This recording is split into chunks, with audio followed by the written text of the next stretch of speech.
بسم الله الرحمن الرحيم نحمده ونصلي على رسوله الكريم سبحانك لا علم لنا إلا ما علمتنا إنك أنت العليم الحكيم اللهم انشر علينا رحمتك وأنزل علينا حكمتك يا ذا الجلال والإكرام.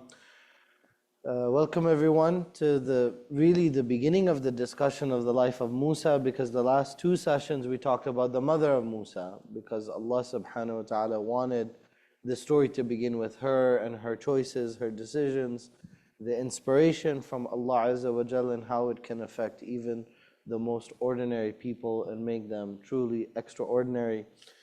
We also talked about the reunion and how Allah subhanahu wa ta'ala later mentions that we caused all of this to happen in order for you to be returned back to her, right?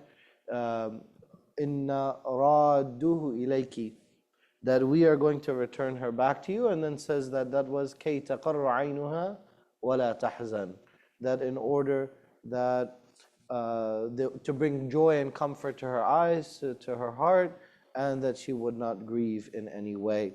And so this is a sublime reminder that Allah subhanahu wa ta'ala notices and pays attention to the most subtle of pain, the most difficult and the most smallest the discomforts that we experience. Allah subhanahu wa ta'ala is paying attention to it, and He cares about it.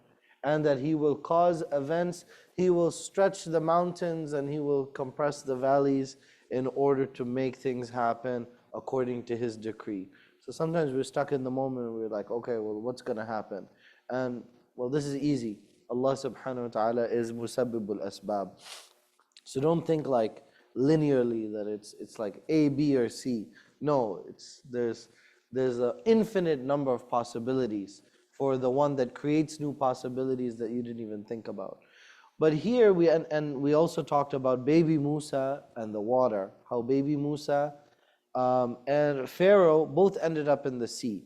But for one, the water was the cause of salvation, and for the other, it was the cause of damnation and destruction. The baby was weak in the outward, but was not harmed. And the other was strong and arrogant, and now he's nothing but a mummy that people come and look at. This reminds us of the words of Abu Bakr as-Siddiq radiallahu an. He said that al-qawiyyu fikum, that the one that is strong amongst you is da'ifun indi hatta akhudha minhu al-haq. That person I see as weak. So somebody who's strong and arrogant and powerful and wealthy, I see that person as weak because I'm coming to take the rights that person owes to society. وَالضَّعِيفُ فِيكُمْ, and the one who's weak, that you view as insignificant, is قَوِيٌّ عِنْدِي حَتَّى آخُذَ لَهُ الْحَقِّ, until I fulfill to that person the trust and the rights that are due on that person. So we have to kind of think about who is strong and who is weak. So in the end, the baby thrown in the sea was safe, and Pharaoh with all of his army, Allah mentions وَجُنُودُهُ, right? And his armies, they were all destroyed, because that's the decree of Allah subhanahu wa ta'ala. So continuing with the story, Musa, he grows into a very, very healthy young man. He's very tough. It's said that he has the strength of 10 men. We're going to continue from Surah Al-Qasas, which has been the base for us giving the story of Musa. Sometimes we go to other surahs, like I recited from the first 2 pages of Surah Taha just now, and then inshallah we'll continue with Surah Taha for the remaining Sundays that we have with you. So from ayah number 14, أعوذ بالله من الشيطان الرجيم. وَلَمَّا بَلَغَ أَشُدَّهُ وَاسْتَوَى آتَيْنَاهُ حُكْمًا وَعِلْمًا وَكَذَلِكَ نَجْزِي الْمُحْسِنِينَ. And when he reached ashudda, he reached full strength, wastawa. So we're going to get into that. But I'm going to give you the translation that I downloaded. But this is why we're dissatisfied with translation, right? That's why you come here, because you don't want just the translation. When he reached full strength and maturity, we gave him wisdom and knowledge. This is how we reward the do-gooders. So Allah mentions that Musa, he grows, he's raised in the house of Pharaoh, but apparently there's some kind of falling out, because وَدَخَلَ الْمَدِينَةِ. So he's not in the Medina, he's outside somewhere. So he reaches, along the way, he reaches his peak strength. So Allah mentions it in a certain order. وَلَمَّا بَلَغَ أَشُدَّهُ, he reaches his peak strength. وَاسْتَوَى, and then he becomes kind of established. So that's the second part, right? And then آتَيْنَاهُ حُكْمًا وَعِلْمًا, that we granted him wisdom and knowledge, meaning we granted him the ability to distinguish between what is right and wrong. And that kind of intuition we find among all of the Anbiya. It's reported from Sayyidina Ibn Abbas radiallahu anhuma and Mujahid rahimahullah, that they place the age of ashuddahu, and this is not the only place in the Qur'an, right? I can think of Surah Al-Ahqaf, and then also I think in Surah Al-Isra. There might be one more in the Qur'an, but those are the two famous ones that we mentioned. That when you reach your حتى إذا بلغ أشده وبلغ 40 سنة, right? This is the one version in Surah Al-Ahqaf, and it's similar in Surah Al-Isra. That the peak strength, according to both of them, and these are heavy, Ibn Abbas, the Prophet made dua for him, that give him ta'wil, give him the understanding of the meaning of the Qur'an. He said this is the 33rd year of one's life. So most of us, I'm sorry to tell you, if you didn't know, you're past your prime. I think most of us, we already got the memo along the way, right? But you get stronger and stronger and stronger. And contrary to what people think, a lot of people, they think like, oh, when I was 16 and I was quarterback on the football team, right? This is the American version, right? I was the striker, and I was 18 years old, and we think of that as like the peak of strength. No, it's later than you think, right? This is what is called the age of discernment, or the age of perfection, when the development of the body stops after it has reached its peak. And then there's a period of refinement, a period of contemplation and reflection, and this is the arba'een. This is the age of 40 that is mentioned in the Qur'an. And in this ayah, it's very explicit. This is the most explicit we find in the Qur'an. Istawa, which means to be an age of perfection, an age of stability, an age in which everything is established. So that means that you continue to gain physical strength until the age of 33. And then between the age of 33 and the age of 40, this is in your late 30s, this is kind of your age of kind of mental strength and maturity. And then after the age of 40, then Allah mentions that ثُمَّ يُرَدُّ إِلَىٰ أَرْذَلِ الْعُمَرِ, and the other, that after مِن بَعْدِ قُوَّةٍ ضَعْفًا وَشَيْبًا, right? So Allah causes that the human being, the cycle is that some weakness sets in, and we ask Allah subhanahu wa ta'ala to extend our lives and to give us good health and well-being in that period. But to be a little bit slower, to be a little bit weaker, that's part of the natural course of things. Some people, they resist it, right? They're like, no, I don't need any help, I have it on my own. There's no shame, there's nothing bad in that. This is if somebody is respectful and helpful, this is a gift from Allah subhanahu wa ta'ala, that there is some decline and weakness. So the ashudda, according to the scholars, this is in Ruh al-Ma'ani, and then also in Tafsir al-Qurtubi, is the period of 33 to 40. So this is, we said all of that in order to establish that it's within the 30s, right? And here Musa, he has a front row seat to Pharaoh. I mean, who knows him better? I mean, he's literally within the household. He knows the reality of Pharaoh. This is actually part of the problem, by the way. When Musa says, oh, he's just a regular dude. He's not, he was saying, Ana Rabbukum al-A'la. I mean, it sounds like a joke. Like a human being is like, I'm God, worship me. No, they believe that.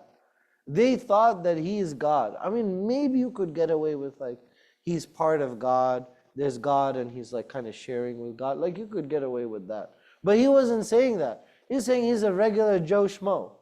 Can you imagine the damage caused by that coming from Musa, from his own, adopted son. I mean, that is damaging material. Forget TMZ and tabloids. I mean, this is like front page news that Musa is saying this about Fir'aun. And this also shows how Allah subhanahu wa ta'ala, He instilled this in all of the Anbiya, that they never worship the idols. He grew up firmly believing that this man is not God, he is not a part of God, he is nothing but an ordinary human being. And he always worshipped the only true Creator. So then in 15, it mentioned, because as you know, and we'll talk about that in a moment, that he is no longer in the household of Pharaoh. Something happened, some kind of drama. There was a falling out. Because how does the ayah begin? وَدَخَلَ, that he entered. That means he's coming from outside. He's in exile. He is on the outskirts of town. وَدَخَلَ الْمَدِينَةَ عَلَى حِينِ غَفْلَةٍ مِّنْ أَهْلِهَا فوجد فيها رجلين يقتتلان هذا من شيعته وهذا من عدوه فاستغاثه الذي من شيعته على الذي من عدوه فوكزه موسى فقضى عليه قال هذا من عمل الشيطان إنه عدو مضل مبين. So one day he enters the city unnoticed by its people. So again, the translation is a bit shaky, right? We'll get to it. Then he found two men fighting, one of his own people and the other of his enemies. The man from his people called to him for help against his foe. Then Musa punched him, causing his death. Moses cried, "This is from Satan's handiwork. He is certainly a sworn, misleading enemy." And so he enters the city, ala hini ghafla. That means not just that he was unnoticed, but that he entered at a time when he would be unnoticed. He entered at a time when everybody was resting. According to most of the Mufassirin, some said after Maghrib, but the best opinion is that he came in the afternoon. Nowadays, especially in a lot of the Muslim majority countries, even in Spain, they don't want to hear anything about Islam, but they kept that. That if you walk around in Spain, has anybody been to Spain? Beautiful country, by the way, and the history is fabulous. But if you go in the afternoon, are you going to find anyone in the street? What time is it? La siesta. It's time for al-qaylula. It's time to take a nap, right? Because when the heat is up, especially in the summer, nobody's out and about because they're all napping. So similarly, that was the practice in the medieval time, is that people would start their day early and they would take a nap in the midday. And so it makes the most sense that he was walking around at that time. He came out and he noticed رَجُلَيْنِ يَقْتَتِلَانِ. There are two men that are fighting each other. Now he entered because of course he must be at the fringe of society. Why has he been ostracized? Why is he at the fringes of society? What did he do that caused him to be rejected? Any theories? Because he was against Pharaoh. But he wasn't like trying to fight Pharaoh. I mean, he lives in Egypt, he's there. But what is he saying about Pharaoh that is damaging, that is threatening? He started to preach that there's only one God, that there's only one Rabb, that is the Lord and the Creator. And so once he starts to say that, then he's been rejected. But wait a minute, Pharaoh has all the troops, he has the intelligentsia, they must know where Musa is. Do they know where Musa is? They do. So just send somebody. Send the SWAT team, right? Send in the special forces, come down by helicopter, right? Grapple in. I mean, why don't they go for Musa? Why is it that he's safely outside of Al-Madinah, the main city? It's not Cairo, because this is before really Cairo. But whatever the main city in Egypt at that time is, there are different archaeological theories about that, right? What it could be, right? But it's not Cairo for sure. right? It's the main city. Why is he allowed to do that? Who is this? I mean, this is like the international supervillain, okay? Pharaoh. I mean, this man does not seem to care about anyone or anything. But even then, he is following the age-old rule, the one that we tell every newlywed husband. What do we tell them? Happy wife, happy life. So it's the only rule that Pharaoh is following. Why is Musa alive? Because his wife will never forgive him if he kills Musa. So Pharaoh, in his heart, he hates that he is preaching against him. He's not directly in conflict with him yet. But he's preaching that there's monotheism. Of course, that's completely diametrically opposed to the divine religion that he's promoting, but he allows it to continue under his watch because he does not want to upset his wife. This is the reason, from the start until the end, the reason that Musa is alive is because of Asiya.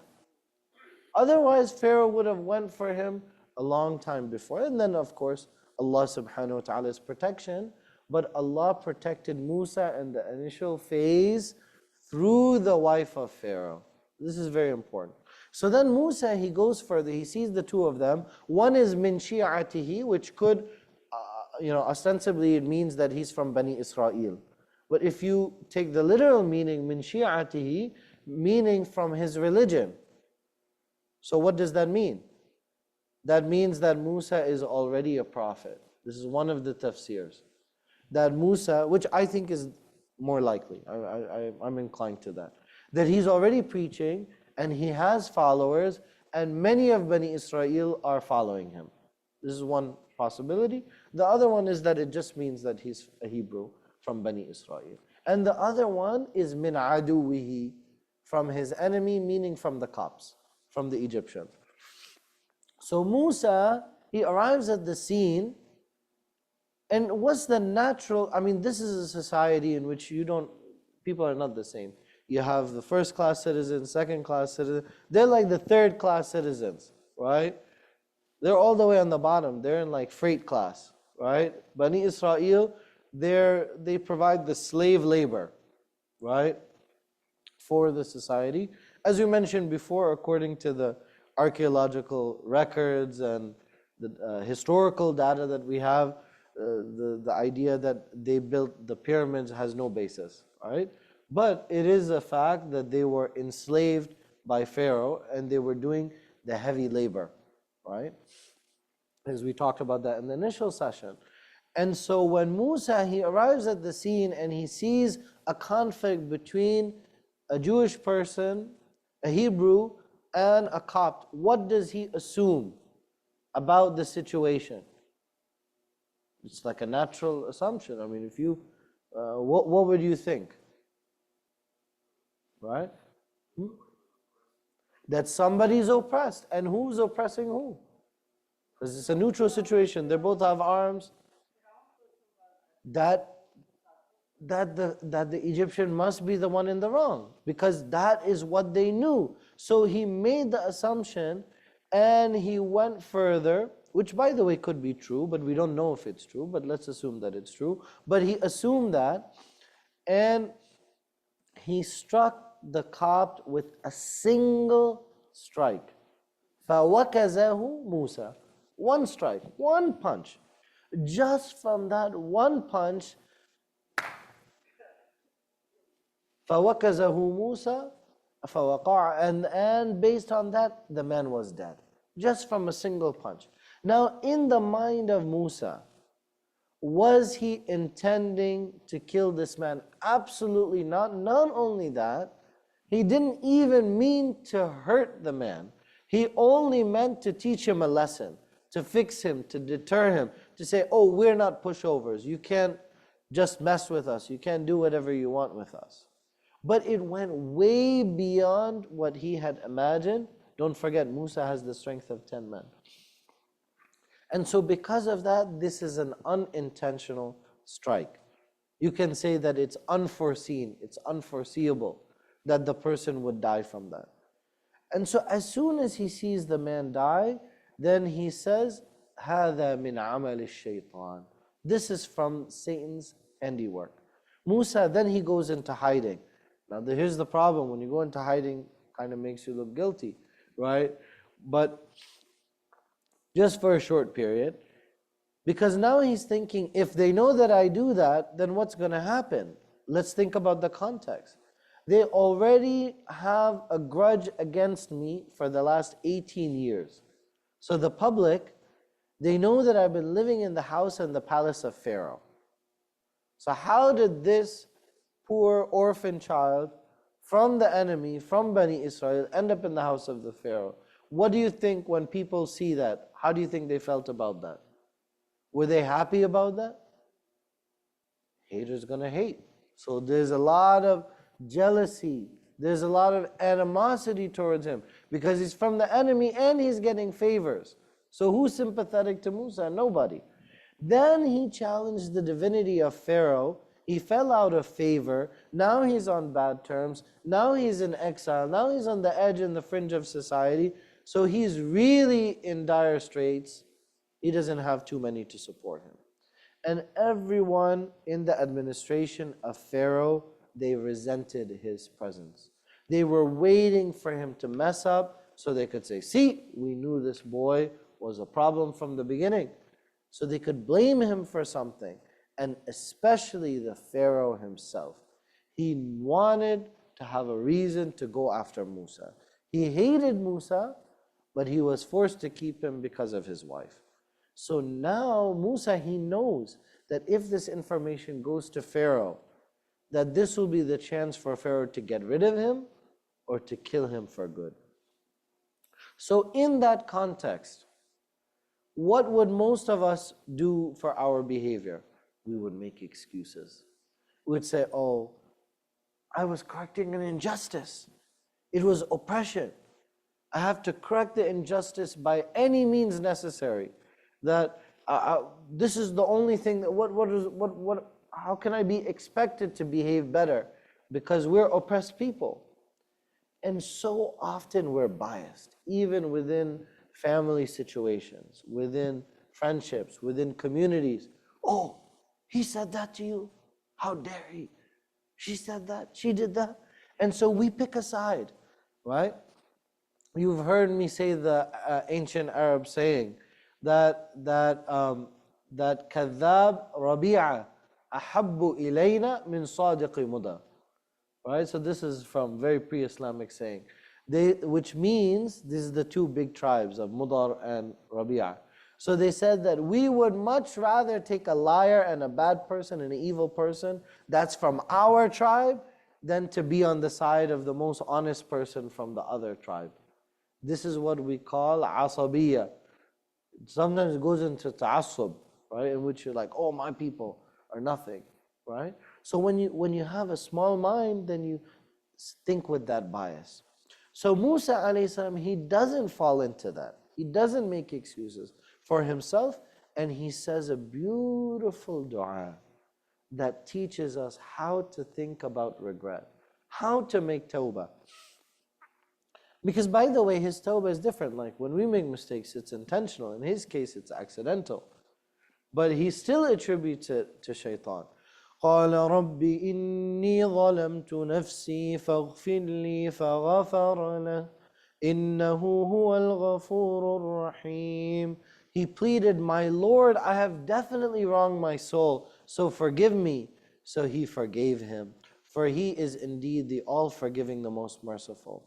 And not only that, part of tawbah is not only nadam, not only feeling regret, it's not only correcting the wrong, but it's also having the resolve to never do it again. He says, Ya Allah, that gift that you have given me, I will never use it in a way that displeases you, O my Lord. قال رب بما أنعمت علي فلن أكون ظهيرا للمجرمين. that the strength that you gave me, the ways in which you an'amta alay, that you favored me, I'm not going to use it. I won't be on the side of the oppressor. I won't use it in a way that displeases you. I won't abuse that gift. But wait a minute. Who's the victim here? The victim himself is an oppressor, right? The victim is an oppressor.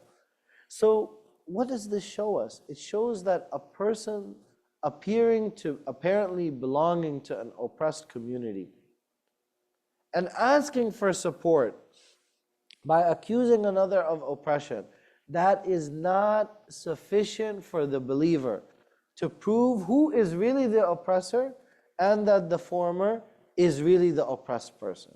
So you have to inquire at the individual level. And whether it's on the issue of civil rights or liberties, whether it's about Palestine and Israel, whether it is about BLM movement, Black Lives Matter, all of the different injustices that exist within the society, there's the structural element to it, there's the communal element to it. But when you deal with the individuals, you have to investigate, you have to inquire in order to understand, is this person truly the oppressor and is this victim truly the oppressed? We cannot make assumptions based on the collective reality. Now Allah had forgiven him. So after Allah forgave Musa, right, for his unintentional strike, now does that mean that everybody else forgave Musa? No, they don't know and they don't care that Allah has forgiven him. So in Egypt, if they know that he's the one that did it, not only is his fate at stake, there's going to be a huge retaliation against him and Bani Israel. The next day at the same time, while he's walking, he sees, guess who's at the scene? Same guy, the same Israeli, the same Hebrew, Mr. Troublemaker. Yesterday he was fighting with one Egyptian, now he's fighting with another Egyptian. He didn't get enough. And when Musa, he looks at him, he's like, you again? He said, indeed, you are laghawi. You are misguided. You are a hothead. You are the instigator. And this is ayah number 18. فَأَصْبَحَ فِي الْمَدِينَةِ خَائِفًا يَتَرَقَّبُ فَإِذَا الَّذِي اسْتَنصَرَهُ بِالْأَمْسِ يَسْتَصْرِخُ قال له موسى إنك لغوي مبين. So Musa فأصبح في المدينة, before he was kind of walking okay, now he's خائفا يترقب. So now he's fearful, he's vigilant, he's watching, looking to his left, looking to his right, يترقب. So he's on the lookout, watching out in the city, when suddenly the one that sought his help, istansarahu, the one that was pleading for his help, the bil-ams, the day before, yastasrikhu, Musa, Musa, come, help me again. So he wants to drag him into the same drama. Save the drama for your mama, okay? Don't bring it to Musa, right? But he's calling Musa, he wants to drag him in the same problem again. And Musa, he rebukes him, right? Because now he knows better. He says, إِنَّكَ لَغَوِيٌّ مُبِينٌ. He says, indeed you are clearly a troublemaker. And Musa, he faces the enemy and he seems to raise his hand. And this is really sad. This is, sometimes, people will bite the hand that feeds you. Sometimes you help people and then in the end they're going to kick you. So just be cautious, right? The believer is kayyisun fatin, okay? So we have to be like very cautious. Right? It's like the advice of Umar radiallahu anh, that you should love gently. Because the person who is so beloved to you that you can't live without might be hated to you one day. And also hate gently. Because the person that you hate so much, that you detest, might become the most beloved person in the world to you. So temper your emotions. You feel it, but don't feel it so strongly, the way that people do. Sometimes people, oh, this is my boy, this is my friend, this is my bestie, we're together, we're friends. And then something will happen and the relationship will be destroyed. It doesn't mean be so distrusting. It doesn't mean that you don't have relationships with people, but it means just understand, don't put all your eggs in one basket, because otherwise your heart is bound to be broken if you overinvest that way. So in ayah number 19, it's mentioned, فَلَمَّا أَنْ أَرَادَ أَنْ يَبْطِشَ بِالَّذِي هُوَ عَدُوٌّ لَهُمَا قَالَ يَا مُوسَى. So he says, Ya Musa. Then when Musa was about to lay his hand, and yabtisha, but who's he going to strike? So Musa is raising his hand, he just yelled at the Israeli. But then he raises his hand, بِالَّذِي هُوَ عَدُوٌّ لَهُمَا. But actually he wasn't going to strike the Jewish guy, he was going to strike the enemy. But guess who's in, panicky Pete here? Who's all scared because he saw one strike with Musa, what's he going to do? It's going to, I mean, you get punched by Musa, you're going to go clear across the room, right? Because of his strength. So who's panicking now? The guy that knows what happens when you get punched by Musa. So what does he say? He throws him under the bus. قَالَ يَا Musa. Oh Musa. What does he say? يَا مُوسَى أَتُرِيدُ أَن تَقْتُلَنِي كَمَا قَتَلْتَ نَفْسًا بِالْأَمْسِ. He says, oh Musa, do you intend to kill me? He could have stopped like that. Are you going to kill me? But he said, كَمَا قَتَلْتَ نَفْسًا بِالْأَمْسِ. As you killed a man yesterday. Wait a minute. The guy that everybody's looking around, investigating the crime and the unsolved mysteries, right? That was Musa. Everybody's listening. And then he adds to that, إِن تُرِيدُ إِلَّا أَن تَكُونَ جَبَّارًا فِي الْأَرْضِ وَمَا تُرِيدُ أَن تَكُونَ مِنَ الْمُصْلِحِينَ. You only want to be a tyrant in the earth. You do not intend to make peace. So the correct interpretation of this is what's mentioned in the translation, but I want to correct it because I think the translation is a little bit off. So Musa, he's intending to attack the Coptic, right? Not the Israelite, but the Israelite, because of his own cowardice, because of his own weakness, he thought that Musa wanted to hit him because he was criticizing him. So he said in self-defense that, oh, are you going to kill me like you killed somebody yesterday? Because the Israeli is the one that knew, because it's the same guy. The Egyptian dude, he didn't know that Musa is the one that unintentionally killed the man before. So this is the only interpretation of the ayah that makes sense. If you interpret the ayah in any other way, I mean, sometimes there's room for different interpretation, but I think the way that it's translated is not correct. Nobody except him and Musa knew about it. But when the other Coptic heard this, he took the news to Pharaoh's gate and told him about it. So Fir'aun, he came to know about it. He was so angry, he was resolved. He said, that's it. This is the final straw. We're going to take Musa out. And he sent people after to bring him. Now everybody's listening. Everybody heard this. The whole town is talking. Cat is out of the bag. That Pharaoh is going to kill Musa. Can you imagine in this huge kingdom with this huge army of troops in the 6 figures, right? We're talking about hundreds of thousands of troops. This is the greatest civilization in the world, right, at the time. The news breaks out.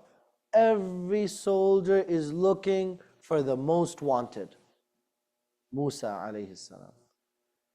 And one of the Egyptians who used to like Musa, and this shows no matter what your situation is, no matter where you work, you feel like everybody's against you, right? Can you imagine right now working in the White House, right? Then you go to the masjid and see people like, gonna be like ready to beat you up. How could you work with him? Right? But you never know. Everything is situational, right? So sometimes it's a mistake, sometimes it could be something good, right? Our ethics are situational depending on the circumstances.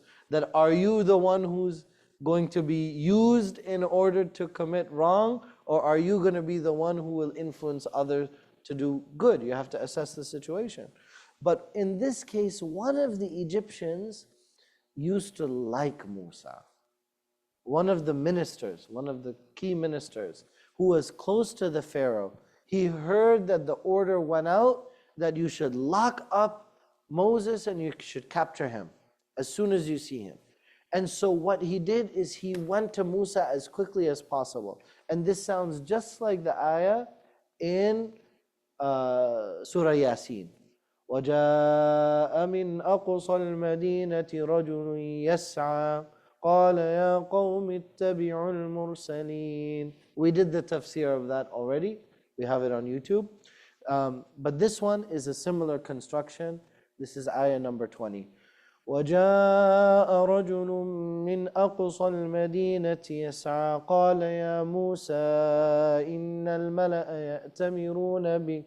إِنَّ الْمَلَأَ يَأْتَمِرُونَ بِكَ لِيَقْتُلُوكَ فَاخْرُجْ إِنَّكَ لَمِنَ النَّاصِحِينَ إِنِّي لَكَ مِنَ النَّاصِحِينَ. And there came a man. This is already weird. وَجَاءَ مِنْ أَقْصَى الْمَدِينَةِ I'm sorry, I said that twice. وَجَاءَ رَجُلٌ مِّنْ أَقْصَى الْمَدِينَةِ. So, وَجَاءَ رَجُلٌ, a man came. What is unusual about this ayah? It's a hidden gem, right? Min Aqsa al-Madina, okay, he came from the farthest end of the city, okay. There's Aqsa al-Madina that shows his distance and that others were closer than him. Yas'a, he's rushing, right, he's running. But I want you to, the hidden gem here is the word rajul. The word man does not appear in the Qur'an many times. It's a very rare word in the Qur'an. And every time, and I challenge everybody to look into this. Pull every ayah in the Qur'an in which the word man appears, and it has nothing to do with being male. Everybody with me? Because you have dhakarin wa untha. You have male and female, right? Male and female, that's a biological thing. I hope everybody knows that, right? Some people are confused. They think it's something in your brain, right? But we know that like Allah has different chromosomes and you end up with a male or a female, right? Alhamdulillah, we didn't get that confused yet. So you have these two realities, but being male does not make you a man in the Quranic lexicon, right? Ar-rijalu qawwamuna 'ala an-nisa, that's the most famous. But whenever Allah mentions rajul, a man, there is a difficult task that is required. In every ayah in the Qur'an. Anytime the word man appears, something that requires strength, something that requires bravery, something that requires exertion. So you can't just be born as a man. You become a man based on your actions. So now, how does that affect the tafsir of the other verses? That's, inshallah, we can get to that if people are interested. But sometimes because people, when they read the verses in which Allah talks about the relationship between the rajul, the man of the house, and the woman of the house, so they think that this, some of the mufassirin, they said actually this position of leadership only belongs to the husband who is fulfilling his responsibility. Meaning if you have an abusive husband, so he's not deserving of that. Because he's not rajul, right? That person is male, but he's not a man, right? So, but that's a long discussion. So a man comes rushing from the farthest end of the city. He says, "Oh Moses, the chiefs, innal mala, all these chiefs have gathered, ya'tamirunak, they are conspiring against you, liyaqtuluk, in order to kill you, fakhruj minha, so leave the city immediately, ASAP." And then he adds, he says, "I'm doing this because I love you, because I care about you. Inni laka minan nasihin. I really advise you to do so. It's coming from my heart. I'm sincere because I care about you." And Allah describes him as having the courage. He has to take the shorter route. He has to rush as quickly as possible because he has to reach him before the others. That means that the other troops belonging to Musa, they have an idea where Musa is. So we're going to pause before we get to the conclusion for a question. Then why was it wrong to hit the man? Now, among the fuqaha, they kind of picked up this question. They said the Qibti, he was a harbi. And this is one of the things that we heard from, you guys were here on Friday, right? Dr. Tariq, he gave the khutbah and he talked about some people, they view the whole world as Dar al-Harb, abode of war, and Dar al-Salam, and it's like us versus them. Which I think it was a phenomenal khutbah, and which one of the subjects he talked about is the idea of al-indimaj al-ijabi. That's word that's coming from me, that there should be a positive integration between Muslim as a minority from the majority society that is non-Muslim, right?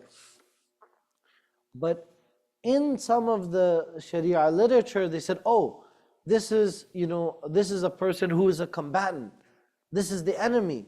So then it would have been permissible for him to kill him because he's not somebody under dhimma.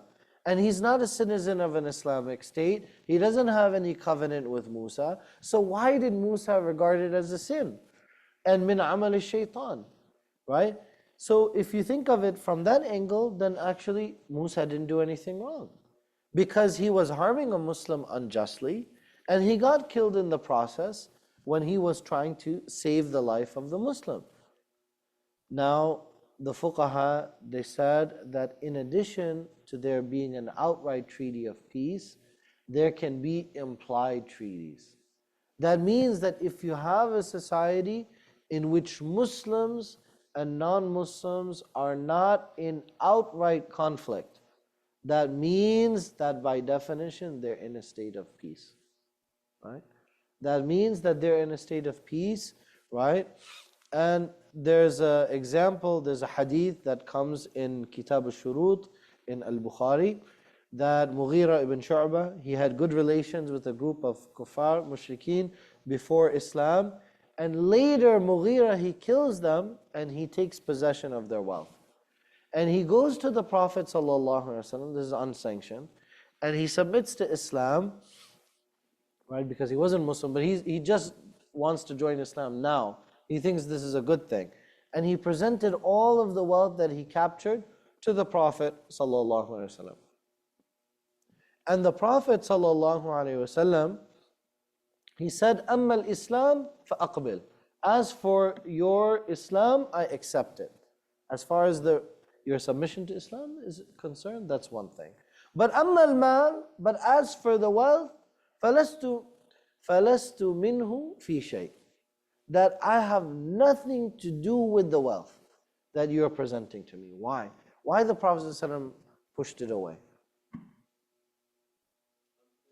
Because it was unjustly obtained, illegally acquired. That he has not, and based on this hadith, that's why it appears in Kitab al-Shurut. That Abu Dawood, he has another riwayah, that أَمَّا الْمَالِ فَمَالِ غَدٌ لَا حَاجَةَ لَنَا فِيهِ.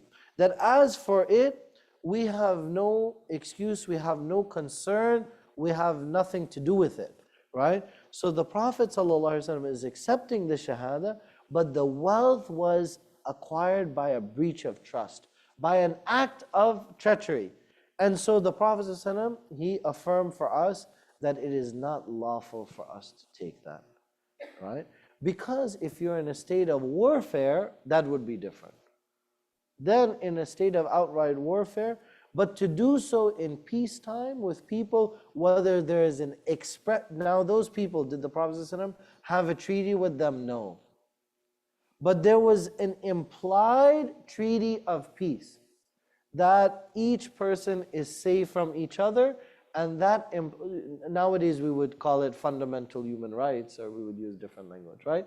But the Prophet ﷺ is giving us the same principle with a different packaging, that there is a trust that has to be honored regardless of whether the person is Muslim or not Muslim. They are a party to that trust, and all of the protections should be afforded to them. And it's a long hadith in al-Bukhari. If you're interested, you can look into that. And so in the case of Musa alayhi salam, it would not be lawful because they're in a state of peace. And so what is it that he is regarding as sinful? Why does he need to ask forgiveness? He didn't have the intention of killing him. He only hit him with his bare hands to save the Israelite from his grip. But in a normal situation, for a regular person, it would not have been fatal. But it was in this case. So Musa, as soon as the man dies, what does he realize in his mind? I should have done what? He didn't realize his own strength, right? Keep that in mind. It's not that he shouldn't have hit him, because he did so in order to protect the Hebrew guy. But what was it that Musa realized after he hit him? I should have, what could he have done differently? He could have not hit him, that's one possibility, but that's not the real. He could have pushed him away, he could have hit him softer, he could have hit him lightly, now that he has understood his own strength, so now he can kind of modulate it, adjust it, right? A light blow, it would have done the same job of getting rid of him. So he is repenting and asking from Allah's mercy because he used excessive force. Not the fact that he used force, because that was not sinful, but he used more force than was necessary, and he did so because he didn't know. That was unintentional. Then in ayah number 21, coming to the end, فَخَرَجَ مِنْهَا خَائِفًا يَتَرَقَّبُ. So again he's خَائِفًا يَتَرَقَّبُ. So he left the city in a state of fear and caution. قَالَ رَبِّ نَجِّنِي مِنَ الْقَوْمِ الظَّالِمِينَ. He's praying, my Lord, deliver me from the wrongdoing people. He's scared. What if somebody notices me? What if somebody is following me? Where does he go? He goes east to Madian. That is the city of Shu'aib. Now, let's think for a moment. This is Musa, he's in his early 30s. He spent most of his life, let's say 18, 19, 20 years. Where was he raised? Where did he grow up? In Egypt. Where in Egypt? In the palace. Thank you. He only knows the silver spoon. He grew up in the lap of luxury. And when you grow up in a palace, what do you also grow up with? Lots of people around. Can you imagine, a lot of, these type of elite royalty, they don't have a nanny, they have nannies. They have caretakers, they don't have a gardener, they have gardeners. They have cooks, they have teams of people. They're always surrounded by people. So Musa alayhi salam, for the first time in his life, he is alone. He is completely alone. He travels to the end of Egypt, he passes Sinai, he goes to the beginning of Sham, he enters into Asham, into the place of Madian, which is hundreds of kilometers away. It's 10 days travel in order to reach there. His brother, no, his brother is not with him yet. This comes later. It comes later when he requests, which we recited in Fajr today. We recited, he makes the dua that, oh Harun too, and then Harun, by the way, they're not twins, they're separated. And Harun grew up naturally in a year in which the boys were not being killed. So this is the story between Musa and Harun. I'm not sure who's older. I'm assuming Musa is older, but I'm not 100%. I'm going to check that out. Harun is older? Okay, Harun is older. Yeah, that's right. The sister, of course, yeah, is the older.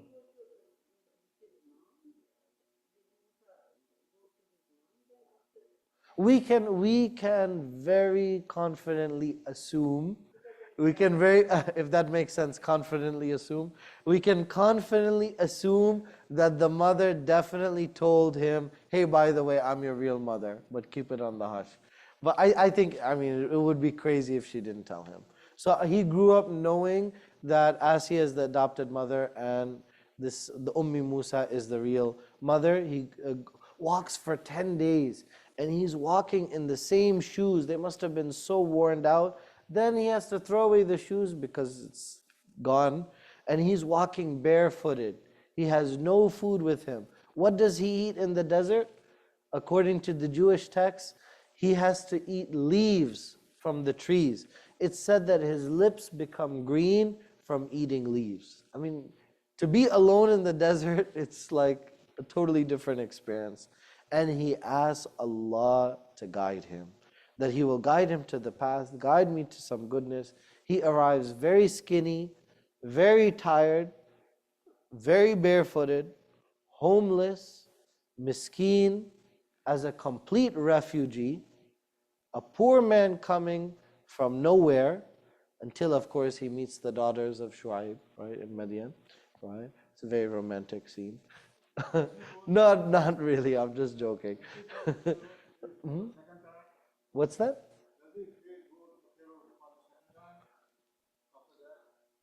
No, because he got warned, so he escapes, he runs after. That's the other, we're going to get to this question. I mean, isn't it crazy? You escape, you get to Madian, then you get a job, you have a father-in-law, you have a business, you have a wife who's wonderful, and then you have to go back to the place that you ran away from. So part of the mission is like, what? I have to go back to what I escaped from? That's a different kind of trauma.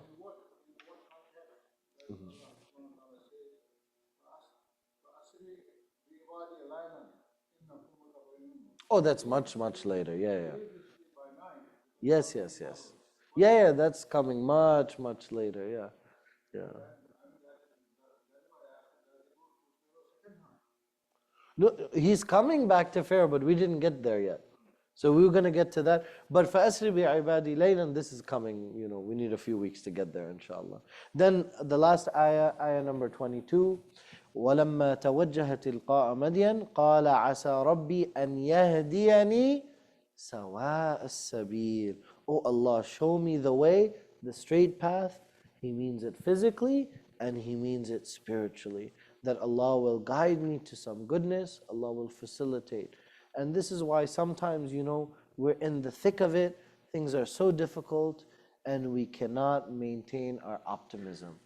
But Musa alayhi salam, he said, he knows that inna ma'iya rabbi sayahdeen, right? That my Lord is with me, He's going to take care of everything. And so he asked for sawa' as-sabil, and we're going to talk about the second dua after he is in Madian, the Rabbi inni lima anzalta ilayya min khayrin faqir, which is like one of my favorite all-time dua from the Qur'an, which is so comprehensive. But we'll talk about that next week. Jazakumullah khairan.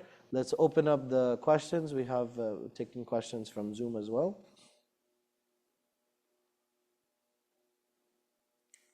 Bismillah. Tawakkal ala Allah.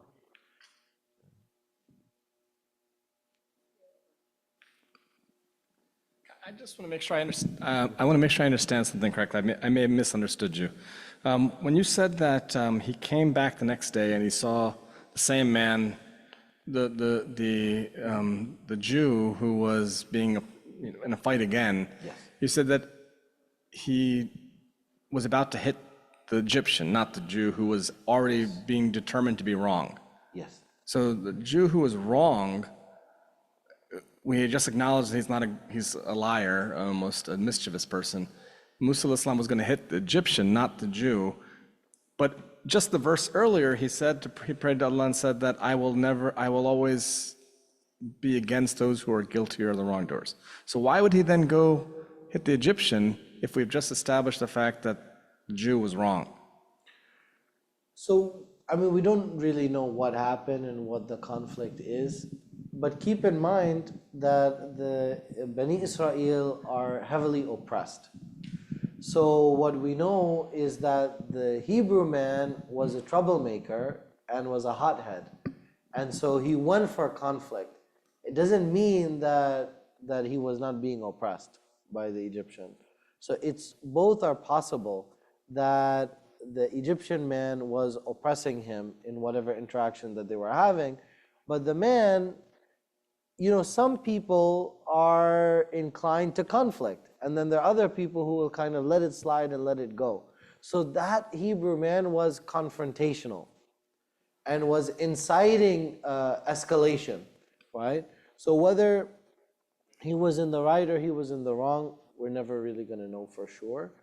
But we know that, but what's interesting, that what I thought was interesting, is that Allah mentions how he was about an yabtisha billadhi huwa min aduwwin lahuma, that he was about to strike, right? Or so he looks like he's about to strike the one that is the enemy for the two of them, for Musa and for the Hebrew. But that man, I guess he felt he knew that he was wrong, I guess, or he was scared because of what he saw the day before, so he panicked and threw Musa under the bus. But also keep in mind that Musa's realization came after the second day, that he was partisan and that he allowed his bias to affect him. It wasn't after the first day. So I think in thinking about it, just add that to the equation as well. Assalamu alaikum. Actually, Musa told that Hebrew guy that you are the troublemaker. Yeah. And he tried to approach to that guy. Yes. And then the Hebrew guys was frightened by the Musa's. If Musa takes an action, so he's going to be dead. Yeah. So then he claimed that, stop Musa, declaring that, or you're going to kill me the way you killed that man yesterday. So that became a public. Yes. It was not a public before. Right. Now it became a public, and that's what, whole things, everybody knew. There's a witness there. Right. So he's the one in that way. So my question here is that when people call you for a help, so like Musa was, first instance, Musa was called for the help, or Musa noticed something that he needs to intervene, he needs to do something in the intention to do the right thing, but he ends up in a trouble. So when you are called for a help to do something, you got to be very careful. Yes. So how you wanted to intervene or how you wanted to resolve things in a way that you yourself should not get into trouble. I've seen people who are volunteer to do help, or people see or sympathetic about certain situation and try to jump into it without knowing the situation, without knowing, the real depth of that. That's why you mentioned that investigation, because when you are emotional, then investigations is not. And sometimes you might start defending the wrong person. That's right. That's right. Somebody calls, oh, you need to back me up, and then later on you find, wait a minute, yes, are you the one that started this? So there's a lesson here to make sure that when you call for the help or you intend to help, to understand the situation and do the things which in a safe way to handling the things. I mean, you don't want it to get into kind of a thing. So it's a lesson here in that way. But Musa alayhi salam realized it's not that he said, he did the right thing, but he realized something went wrong here.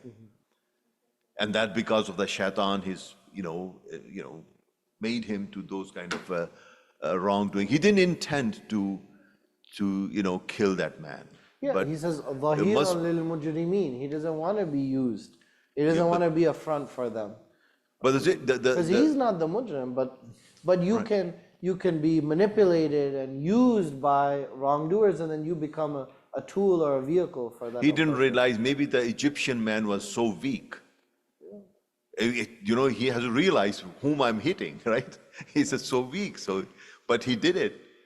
But his intention was not to kill in that. Yeah, in first year law school, they teach the eggshell plaintiff, right?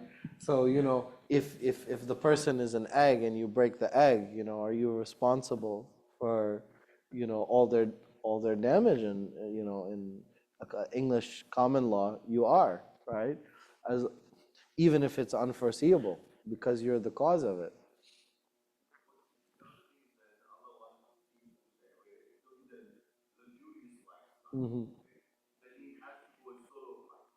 Hmm.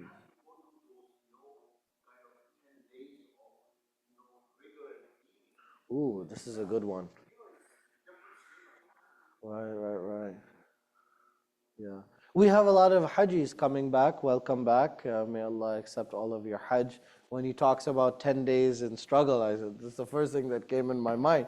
You guys just went through, 10 days of struggle.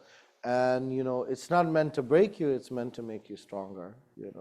And so that kind of khalwa, that kind of seclusion, that kind of change of scenery, it kind of strengthens a person and gives them more confidence and more focus, and can be really beneficial.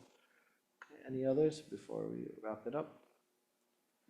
Inshallah, next time we're going to be talking about Musa alayhi salam in Madian. It's also we're going to talk a little bit. We just did the marriage session on Wednesday. I was joking. I said, oh, it's a romantic scene. It's not romantic, but it's beautiful. No, it really is. I mean this from my heart. It's a very beautiful scene. You see people that have true Islamic character, haya, and modesty, and they're not in La La Land. They're observing each other's conduct and behavior and admiring from a distance, and also taking steps to form a marriage. So I wanna, even though it's not directly about that, I also wanna talk about choosing the right partner in marriage as part of our commentary for the next time when we talk about the marriage between Musa and one of the daughters of Shu'aib. So we're going to take a little bit of a side venture to discuss that, inshallah. I know it's very relevant, whether for yourself or for your children or grandchildren. So it's something that is on our minds. It's one of the great challenges for the ummah, how to find a good and committed partner. We ask Allah subhanahu wa ta'ala that He facilitates for all of those that are looking, and that He gives us success in all those of us that have already chosen. And may Allah subhanahu wa ta'ala give us tawfiq and alleviate all of the suffering of the ummah of Muhammad sallallahu alayhi wasallam, and help our brothers and sisters in Gaza. Wa sallallahu wa sallim ala nabiyyina wa habibina wa qurrati a'yunina Muhammadin wa ala alihi wa sahbihi ajma'in. Wassalamu alaikum wa rahmatullahi.